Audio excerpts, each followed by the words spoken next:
کائنات جب صفین کی جنگ میں جا رہے تھے، جنگ صفین میں جا رہے تھے تو مولائے کائنات کے سارے بیٹے ان کے ساتھ تھے، بشمول حسنین کریمین کے۔ حسنین کریمین بھی ساتھ تھے اور محمد بن حنفیہ، غازی عباس، سارے بیٹے ساتھ تھے۔ تو مولا مشکل کشا صفین کو جاتے جاتے آپ کچھ رستے سے ہٹے اور راستے سے ہٹنے کے بعد آپ فرات کے کنارے پر گئے، اور جب فرات کے کنارے پر پہنچے تو مولا مشکل کشا اتنا روئے کہ روتے ہوئے آپ کی داڑھی بھیگ گئی۔ اچھا، مولا مشکل کشا کی جو داڑھی تھی، اگر اس کے بھیگنے کے بارے میں کوئی بیان کرتا ہے تو اس کا یہ مطلب ہے کہ مولائے کائنات کی داڑھی تھی جو وہ پورے سینے کو گھیرے ہوئے، بڑی داڑھی تھی سینے کو گھیرے ہوئے، اور وہ روئے، داڑھی تر ہو گئی آنسوؤں سے۔ آپ کی بڑی بڑی آنکھیں، گول سا چہرہ، چمکتی ہوئی رنگت، بہت خوبصورت اللہ رب العزت نے آپ کو بنایا تھا۔ کرم اللہ تعالی وجہ الکریم آپ کو کہا جاتا ہے۔ خارجی مصنفین کے علاوہ جتنے خوش عقیدہ مصنفین نے آپ کا حلیہ لکھا، یہی لکھا کہ علی تھے بہت خوبصورت، بڑے حسین و جمیل تھے، پوری نسل حسینوں کی ہے، حسن والوں کی۔ تو روئے، اور جب روئے اور آنسو بہائے تو پوچھا گیا کہ مولا آپ رو رہے؟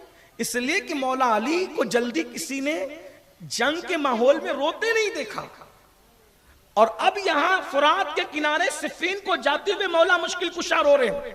تو لوگوں نے پوچھا آپ کیوں رو رہے ہیں؟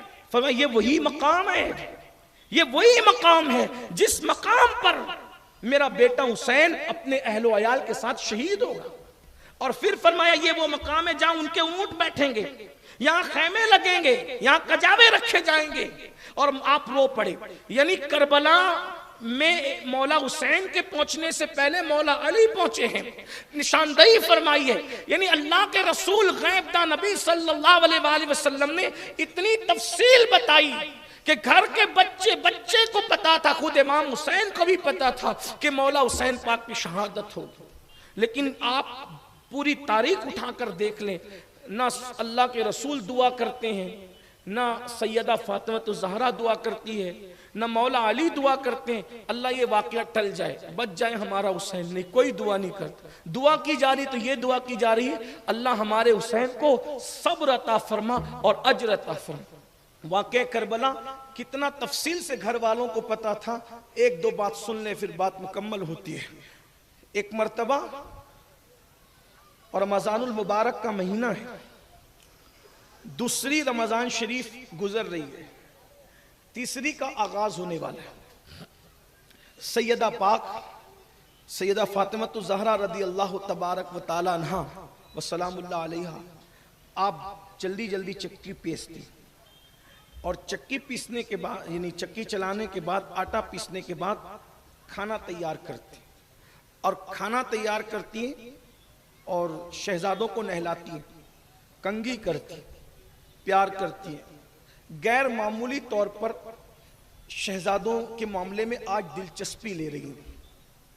مولا کائنات کہتے ہیں اے شہزادی رسول، آپ بچوں کو پیار تو بہت دیتے ہیں لیکن آج کچھ انداز جدا ہے، انداز الگ ہے۔ تو کہنے لگی کہ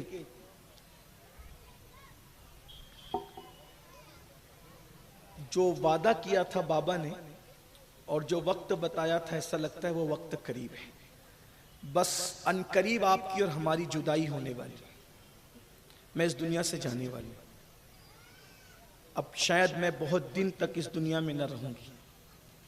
شہزادوں کو اس لیے نہلایا دلایا ہے، کپڑے پہنائے اور کھانا تیار کیا ہے کہ کل آپ میرے غم میں مصروف رہیں گے، تو کہیں ایسا نہ ہو کہ میرے شہزادے بھوکے رہ جائیں، اس لیے میں نے کھانا تیار کر دیا۔ اور چونکہ انہیں تو بھوکا رہنا ہی، میرا شہزادہ میرا بیٹا حسین 3 دن کربلا میں بھوکا رہے، پیاسا رہے، وہ دن مجھے یاد آ رہا ہے جس کی وجہ سے میں آج اپنے بیٹوں کے لیے کچھ تیاری کر رہی ہوں۔ امام علی مقام اللہ جدی والی سلام فرماتے ہیں میری امی نے، میں نے اپنی ماں سے کربلا کے متعلق وہ تفصیل سنی تھی جو میرے نانا نے ان کو بتایا تھا، پھر بعد میں مولائے کائنات نے بھی بتایا، پھر بعد میں سیدہ زینب پاک اور امام حسین کی جب گفتگو ہوتی، جب سیدہ کو امام حسین کہتے کہ ایسا ہوگا اور سیدہ کہتی ایسا ہوگا، تو دونوں ایک دوسرے کو کہتے ہیں ہاں بابا نے مجھے بتایا تھا، ہاں امی نے مجھے بتایا تھا. یعنی اس کی کثرت کے ساتھ سیدنا عبداللہ ابن عباس رضی اللہ تعالیٰ حبر الامہ فرماتے ہیں کہ رسول اللہ کے گھر کے بچے کو پتا تھا کہ کربلا کے میدان میں امام حسین شہید ہوں گے، البتہ ہمیں اندازہ نہیں تھا کہ اسی سفر میں شہید ہوں گے، لیکن شہادت ہوگی یہ سب کو پتا تھا. حضور نے بار بار شہادت بیان فرمائی. اور پھر پیار کتنا کیا. ایک مرتبہ جو ہے امام علی مقام علی جدی علیہ السلام کے گلے پر کوئی نشان آ گیا تھا، تو حضور اس نشان کو بار بار دیکھ رہے تھے. تو ام المومنین ام سلمہ نے پوچھا حضور یہ نشان آپ بار بار کیوں دیکھتے ہیں؟ کسی ڈورے کا نشان ہے. فرمایا کہ میں دیکھ رہا ہوں کہ اسی جو وہ گردن پر جب تلوار چلے گی تو اس کی کیفیت کیا ہو. اور یہ کہہ کہ اللہ کے رسول رو پڑے. اور پیار کتنا کیا.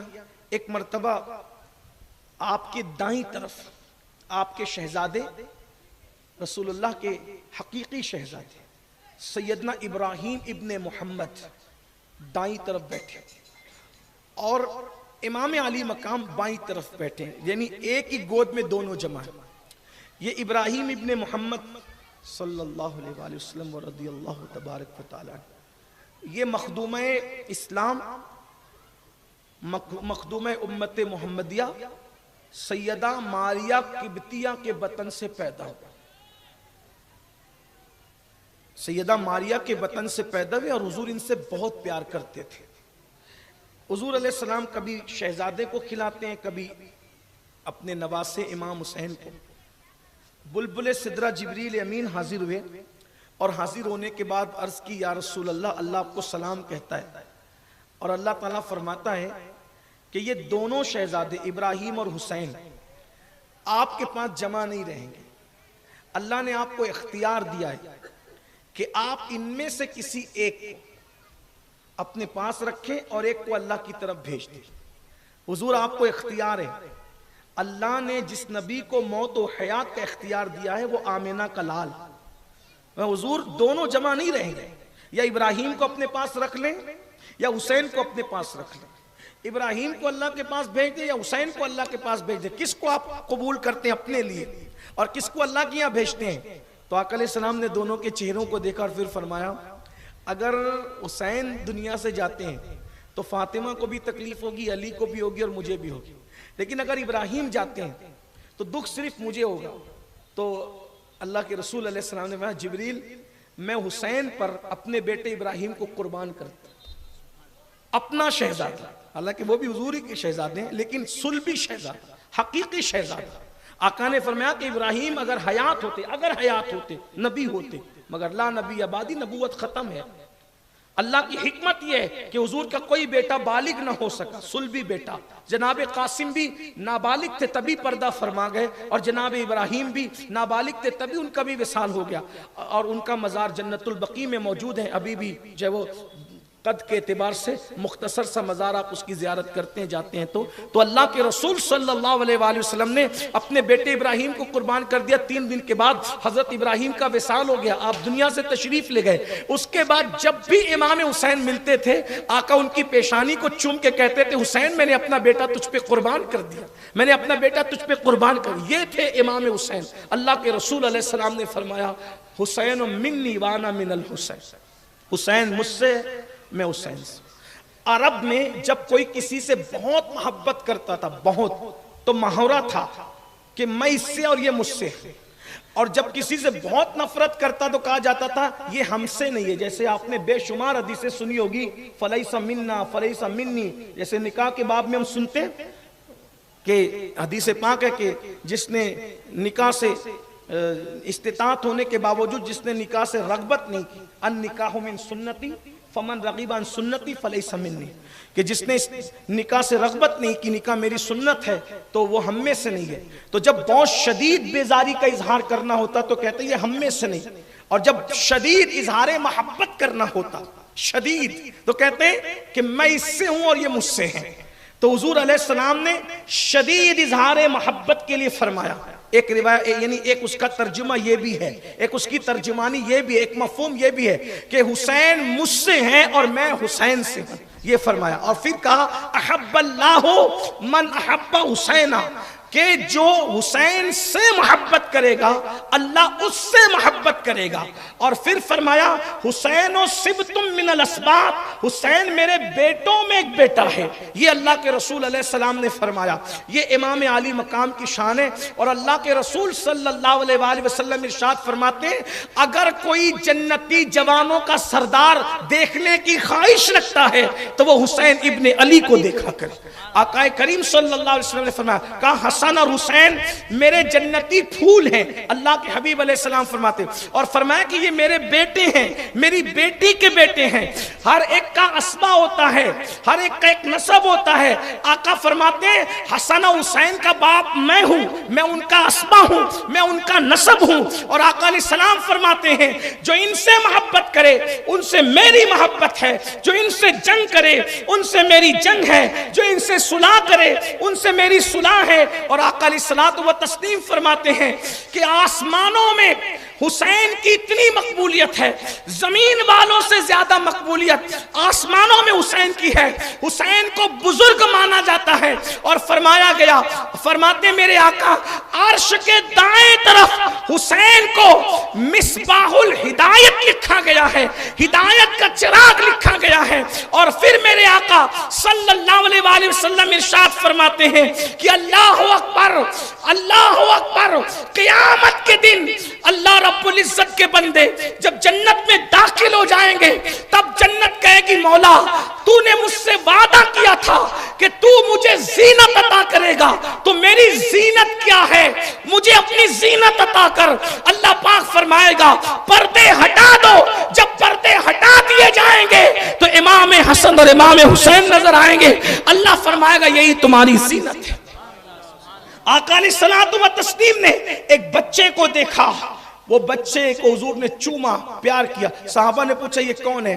فرمایا یہ وہ ہے میرے حسین کے قدموں کی مٹی نیچے سے اٹھا کے پیار کی وجہ سے اپنے منہ پہ مل رہا تھا. جس دن سے میں نے اس کو محبت کرتے دیکھا میں بھی اس سے محبت کرنے لگا, میرے حسین سے پیار کرتا تو میں اس سے محبت کرنے لگا. قیامت کے دن میں اس کی بھی شفاعت کروں گا اور اس کے ماں باپ کی بھی شفاعت کروں گا. یہ مولا حسین کی ذات ہے.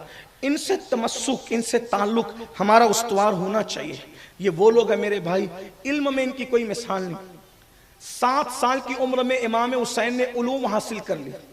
علوم, یہ وہ امام ہے, یہ مسجد کا امام نہیں ہے, یہ ولیوں کا امام ہے, یہ اقطاب کا امام ہے, یہ اغواس کا امام ہے, یہ ولیوں کا امام ہے. حضرت شاہ نیاز بے نیاز نے لکھا تھا اے دل بگیر دامن سلطان اولیاء, یعنی حسین ابن علی جان اولیاء, ولیوں کی جان امام حسین. آج کل جس طریقے سے روافظ کا زور بڑھ رہا ہے ویسے خوارج اور نواسب کا بھی زور بڑھ رہا ہے.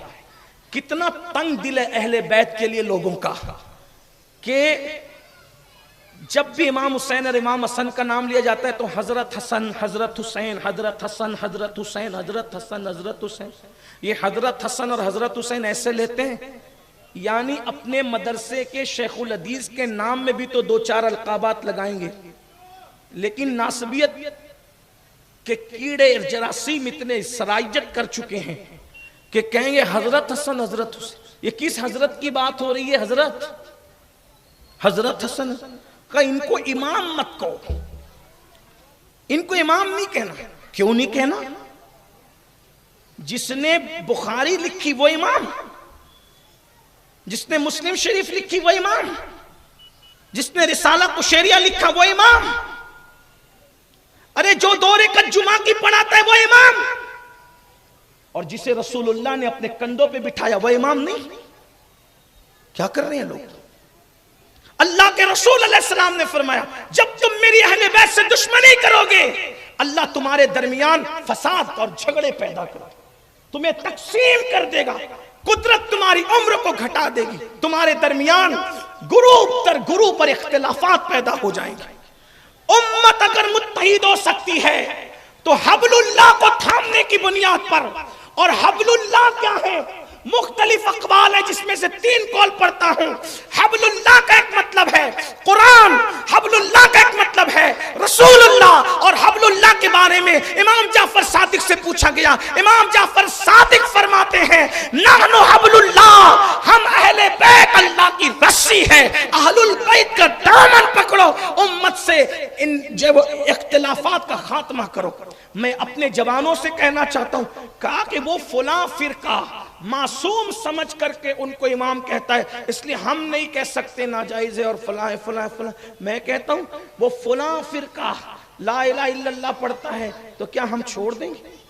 کسی بگڑے ہوئے گنڈے نے ہمارے باپ کو ابا جی کہہ دیا تو ہم اپنے باپ کو ابا کہنا چھوڑ دیں گے؟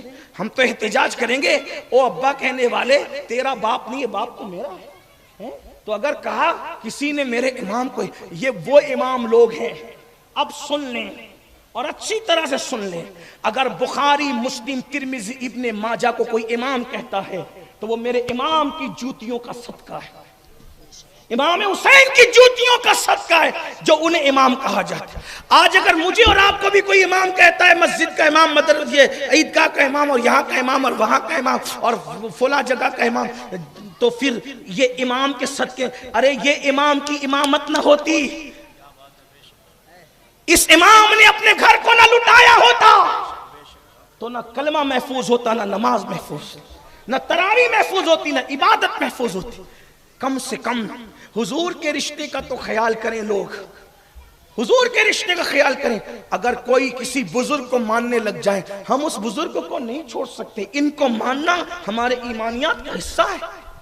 اللہ کے رسول علیہ السلام نے فرمایا تم میں کا کوئی اس وقت تک مومن نہیں ہو سکتا جب تک مجھ سے محبت نہ کرے، اور مجھ سے اس وقت تک محبت نہیں ہو سکتی جب تک میری اہل البیت سے محبت نہ کرے۔ یہ امام لوگ ہیں، وہ امام لوگ، بھائیو یہ وہ امام ہیں جن کو امام الانبیاء نے کندھوں پہ بٹھایا ہے، یہ وہ امام ہیں جن کو امام سیدنا صدیق اکبر نے اپنے کندھوں پہ بٹھایا ہے، یہ وہ امام ہیں جن کے لیے فاروق اعظم نے کہا کہ ہمیں جو عزتیں ملی ہے وہ تمہارے صدقے میں، سبحان اللہ، وہ لوگ ہیں۔ اس لیے ان کی عزت کریں، ان کی قدر کریں، ان سے محبت کریں۔ بات میں اب اینڈ کر دوں، آخری میں بات آئی، میرا عنوان وہ نہیں ہے لیکن بات امامت کی آ گئی تو آپ سے کرنا چاہتا ہوں۔ علامہ شامی نے لکھا، علامہ سید محمد عابدین امام شامی، شامی کی تو فتاوی شامی سبھی پڑھاتے رہتے، امام شامی لکھتے ہیں اپنی کتاب اجابت الغوث میں، بڑا مختصر سا رسالہ ہے اجابت الغوث، اس میں لکھتے ہیں کہ حضور اکرم صلی اللہ علیہ وآلہ وسلم کے بعد جو ہے وہ غوثیت کے منصب پر، قطبیت کے منصب پر صدیق اکبر فائز ہوئے، پھر سیدنا فاروق اعظم، مختلف اقوال انہوں نے لکھے، میں یہ قول پڑھ رہا ہوں، فاروق اعظم، عثمان غنی، مولا علی، مولا علی کے بعد پھر یہ سلسلہ غوثیت کا سیدنا امام حسن، پھر امام حسین، پھر امام زین العابدین، پھر امام محمد باقر، پھر امام جعفر صادق، پھر امام موسیٰ کاظم، امام علی رضا، امام تقی، امام نقی، امام حسن عسکری، پھر اس کے بعد یہ منصب ہمارے غوث حضور غوث اعظم شیخ عبد القادر جیلانی کو نصیب۔ سبحان اللہ، یہ شامی لکھ رہے ہیں اجابت الغوث میں۔ اور جعفر صادق تو وہ امام ہے کہ جس کو ہم امام اعظم کہتے ہیں، حنفی لوگ جو حنفی کہتے ہیں نا امام اعظم، ان کو صرف ابو حنیفہ کو صرف امام نہیں کہتے، امام اعظم کہتے ہیں حنفی لوگ، اور کسی کی پرواہ کیے بغیر کہتے ہیں۔ ان کو جس نے امام اعظم بنایا ہے وہ جعفر صادق ہے، سبحان اللہ۔ تو یہ وہ امام لوگ ہیں جو لوگوں کو خیرات میں امامت، کیا بات ہے، سبحان اللہ، سبحان اللہ۔ اگر نعمان امام اعظم کہلا رہے ہیں تو امام حسین کے پوتے امام جعفر صادق کی جوتیوں کا صدقہ ہے، میں نہیں، وہ خود کہتے ہیں، کیونکہ الحمدللہ میں بھی حنفی ہوں، قادری ہوں مشرباً اور مسلکاً حنفی ہوں۔ ابو حنیفہ کہتے ہیں اگر 2 سال جعفر صادق کی غلامی نہ کی ہوتی تو نعمان ہلاک ہو گیا ہوتا۔ امام اعظم جس کا صدقہ ہے اس امام الائمہ کو امام حسین کہتے ہیں۔ ہم تو امام کہتے رہے، ارے ان کو کیا کہیں گے، جو ان کے قدموں سے لگ گیا وہ بھی ہمارا امام ہے۔ تو میں جو آخری بات کہنے چلا تھا ختم کرتے کرتے آپ سے کہتا ہوں، ان سے محبت کرو، جڑو ان سے، اہل البیت سے، کسی کی پرواہ مت کرو۔ شریعت نے جو حدیں مقرر کی ہے، اہل سنہ کے بزرگوں نے جو طریقہ بتایا، اس کے مطابق ان سے جڑو۔ حضور نے ان کا ذکر کیا ہے۔ آخری بات کے طور پہ میں اس کو پڑھ رہا ہوں، آپ توجہ سے سنیں۔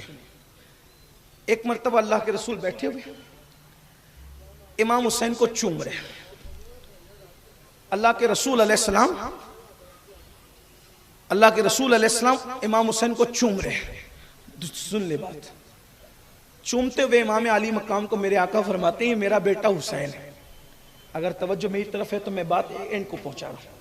فرمایا یہ میرا بیٹا حسین ہے، میرا بیٹا حسین ہے۔ فرمایا انشاءاللہ، مفہوم کے طور پر مفہوم پیش کر رہا ہوں حدیث، انشاءاللہ اس کے گھر میں ایک بیٹا پیدا ہوگا۔ میرے بیٹے تو بہت ہوں گے لیکن ایک بیٹا اس کے گھر میں ہوگا، اس کا نام، اس کو دنیا زین العبا کہے گی، زین العابدین کہے گی، وہ عابدوں کی زینت ہوگا۔ بلکہ محشر میں بھی جب میرے بیٹے حسین کے بیٹے کا اعلان ہوگا تو یہ اعلان ہوگا کہ زین العابدین کا ہے، عابدوں کی زینت کا ہے، وہ اتنا عبادت گزار ہوگا۔ پھر اس کی جب شادی ہوگی تو اس کے یہاں ایک بیٹا پیدا ہوگا اور اس بیٹے کا نام ہوگا محمد باقر۔ ہائے ہائے، نام بھی خود ہی دے رہے، اور کوئی غیب کیا، سبحان اللہ، سبحان اللہ، جب نہ خدا ہی چھپا تم پہ کروڑوں درود۔ اس کے ہاں بیٹا پیدا ہوگا، اس کو محمد باقر کے۔ اور یہ بات کس سے ہو رہی ہے؟ یہ بات ہو رہی ہے حضرت سیدنا جابر ابن عبداللہ انصاری سے۔ سبحان اللہ، جابر، یہ میرے بیٹے حسین کی ہاں، حالانکہ امام حسین کی عمر اس وقت تو 6-7 سال کی ہے، بس اتنی عمر ہے۔ اور امام علی مقام کے بارے میں یہ بھی ہو رہا ہے کہ بیٹے ہوں گے، ایک بیٹا یہ ہوگا، پھر پوتا بھی امام حسین کا پوتا، کہا اس کو باقر کہیں گے، محمد باقر۔ جابر، وہ میرا پوتا محمد باقر تیرے گھر آئے گا، یہ بھی بتا دی، تیرے گھر آئے گا۔ اس پر سنیوں کو سبحان اللہ کہنا چاہیے۔ سبحان اللہ، سبحان اللہ، کیا فرمایا؟ تیرے گھر آئے گا۔ دیکھنے، اور ہمیں کوئی اس پہ حیرت نہیں ہے۔ روایت کی سند میں ضعف ہو سکتا ہے لیکن ہمیں حیرت نہیں ہے، اس کی وجہ یہ ہے کہ جو زمین پہ بیٹھ کر آسمانوں کی خبر دیتا ہے ہم مان لیتے ہیں، یہ تو زمین پہ بیٹھ کے زمینوں کی خبر ہے۔ زمانہ سمٹا ہوا ہے ان کے سامنے، حال بھی بے حال کھڑا ہے، مستقبل اور ماضی بھی ہاتھ باندھے کھڑے ہیں، زمین سمٹ گئی ان کے سامنے۔ نبی کی شان یہ، تو آقا فرماتے ہیں جابر تیرے گھر آئے گا وہ میرا پوتا محمد باقر، جب وہ تیرے گھر آئے گا تو تو اس کو میرا سلام کہنا۔ سبحان اللہ، سبحان اللہ، آنے سے پہلے اب اس جملہ ذوق کے ساتھ سننے کے مزے کو بھی مزہ آ جائے۔ کیا جملہ ہے؟ جملہ یہ ہے کہ ساری دنیا جسے سلام کرتی ہے وہ میرا نبی میرے امام باقر کے آنے سے پہلے ان کو سلام فرمائے۔ سبحان اللہ، سبحان اللہ، اولاد حسین کو، اہل البیت کو حضور سلام پڑھ رہے ہیں، حضور سلام بھیج رہے ہیں، کس کے ذریعے؟ جابر تیرے گھر میرا پوتا آئے گا، اس کو سلام کہنا۔ اب حضور نے کہہ دیا، لیکن وہ صحابی لوگ تھے، عقیدے کے اتنے پکے تھے کہ ان کو کوئی شک نہیں ہوتا کہ حضور کے کہنے میں، کیونکہ وہ حضور کو اپنی طرح نہیں سمجھتے تھے۔ وہ حضور کے بارے میں ایسا نظریہ کبھی نہیں رکھتے تھے کہ حضور سے کوئی غلطی ہو سکتی ہے، کوئی خطا ہو سکتی ہے، کوئی لغزش ہو سکتی ہے۔ حضور علیہ السلام کچھ ایسا نہیں، وہ جانتے تھے وَمَا يَنْطِقُ عَنِ الْهَوَىٰ إِنْ هُوَ إِلَّا وَحْيٌ يُوحَىٰ، یہ اپنی مرضی سے کچھ نہیں کہتے، یہ جو کچھ کہتے ہیں وہی یہ خدا کی بنیاد پہ کہتے ہیں۔ ان کی ہر ادا خدا بند قدوس کے فرمان کے مطابق ہے۔ اللہ اکبر۔ تو مصطفیٰ کریم نے فرما دیا، امام حضرت سیدنا جابر رضی اللہ تبارک و تعالیٰ عنہ اتنی عمر پائی کہ بڑھاپے کی وجہ سے آنکھیں کمزور ہو گئی، گھر سے باہر نہیں نکلتے تھے۔ واقعہ کربلا بھی ہو گیا، کربلا بھی ہو گیا، واقعہ ہرہ بھی ہو گیا، اس میں بھی بڑے صدمے اٹھائے، شہادتیں دیکھی، بڑے دکھ اٹھائے۔ تو ایک مرتبہ امام محمد باقر، مختصر سی عمر تھی، کسی کام سے حضرت جابر کے محلے میں گئے تو وہاں کسی نے بتایا کہ آپ کے نانا کے صحابی حضرت جابر یہاں رہتے ہیں، آپ ان سے ملو گے؟ تو امام محمد باقر نے کہا ضرور ملیں گے۔ تو جس وقت آپ تشریف لے گئے امام محمد باقر وہاں، تو شاگردوں نے کہا حضرت رسول اللہ کے شہزادے محمد باقر آئے ہیں آپ سے ملنے. تو آپ نے، ہمارے بعض بزرگوں نے اس کا اضافہ کیا جو کہ کہتے ہیں کہ انہوں نے فرمایا کہ مجھے تم نے پہلے کیوں نہیں بتایا؟ کہا حضور وہ آپ کے گھر آ رہے ہیں. کہا اگر تم مجھے پہلے بتاتے تو میں ان کو آنے کی تکلیف نہیں دیتا، وہ جہاں تھے میں وہیں خود چل کر کے جاتا. حضور کے شہزادے جو ہیں. اور اس کے بعد پھر حضرت سیدنا جابر نے فرمایا مجھے اٹھاؤ، شہزادے رسول کا میں استقبال کروں. امام محمد باقر اپنی سواری پر حضرت جابر کے گھر آئے تو اللہ اکبر، ہمارے بزرگوں نے فرمایا کہ حضرت سیدنا جابر رضی اللہ تعالیٰ عنہ نے امام محمد باقر کے سینے کو یوں ملا انگلیوں سے، اور ملنے کے بعد ان کی خوشبو سونگی، اور خوشبو سونگ کر کے مسکرائے، اور مسکرانے کے بعد پھر ان کے کان میں کچھ کہا تو حضرت محمد باقر بھی، امام باقر بھی مسکرائے. پھر امام باقر سے باتیں ہوئی چلے گئے. تو ادھر حضرت جابر سے لوگوں نے پوچھا آپ سونگ کر کیا مسکرائے تھے؟ فرمایا خدا کی عزت کی قسم، جب میں نے باقر کے سینے سے ہاتھ مل کے سونگا تو جو خوشبو رسول اللہ میں پاتا تھا وہی خوشبو میں نے آل رسول میں پائی. حضرت بیدم شوارسی کہتے ہیں شگفتہ گلشن زہرا کا ہر گلے تر ہے، شگفتہ گلشن زہرا کا ہر گلے تر ہے. کسی میں رنگ علی ہے، کسی میں بوئے رسول، کسی میں رنگ علی ہے، کسی میں بوئے رسول فرماتے. اور ادھر امام باقر سے کسی نے پوچھا انہوں نے کان میں کہا کیا جو آپ ہنس دیے؟ فرمایا کہ آپ کے نانا نے آپ کو سلام بھیجا ہے، اور یہ واقعہ نانا نے بتایا تھا کہ تیرے گھر میرا بیٹا آئے گا، اس کو میرا سلام کہہ دینا. آپ کا سلام لے کر کے رکا تھا، اور پھر شاگردوں کو اشارے دے دیے اب کفن کا انتظام کر لو. اب تک زندہ تھا حضور کی گارنٹی پر، اب زندگی کی گارنٹی ختم. یہ ہے صحابہ کرام نے جو محبتیں کی ہے. اہل البیت سے ایسی محبت کرو، اللہ تعالی ہماری محبتیں سلامت رکھے. امام کا ذکر کرو، گھروں میں محفلیں رکھو، ان کے نام سے شربت تقسیم کرو، نیاز تقسیم کرو، ایصال ثواب کے لیے سبیلے لگاؤ، صدقے دو، ہو سکے تو روزوں کا اہتمام کرو. اللہ تعالی ہم سب